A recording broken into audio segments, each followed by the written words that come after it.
Matapos maaresto si dating Pangulong Rodrigo Duterte kahapon, tinangka agad ng kanyang mga kaalyado at legal team na makakuha ng temporary restraining order sa Korte Suprema. Yun nga lang, hindi na ito umabot. Magbabalita si Camille Samonte. Dumulog sa Korte Suprema ang kampo ni na dating Pangulong Rodrigo Duterte at Senator Bato de la Rosa para hilingin na itigil ng pamahalaan ang kooperasyon nito sa International Criminal Court at Interpol. Kasunod yan ng inilabas na arrest warrant ng ICC kay dating Pangulong Rodrigo Duterte dahil sa umano'y crimes against humanity na may kaugnayan sa kanyang madugong war on drugs. Hinihiling sa petition for certiorari and prohibition ang agarang pagpapalaya kay Duterte dahil illegal at unconstitutional daw ang pag-aresto sa dating Pangulo. Inihain nito ni Attorney Israelito Torion na tumatayong legal counsel ni Duterte at De La Rosa.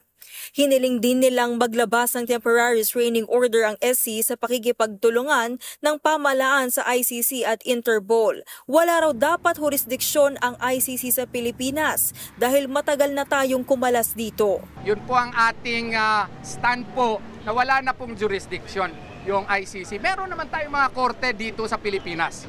Ang korte natin ay existing. Ito po ang ating system of justice is well working. So if there are complaints to be filed against PRRD or Senator Bato, then they can file in our country. We should be able to obtain justice within our territory.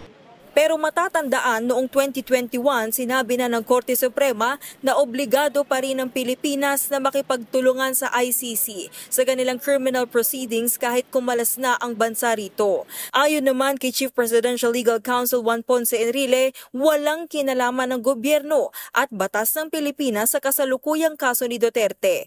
ICC daw ang dapat sisihin ng dating Pangulo rito.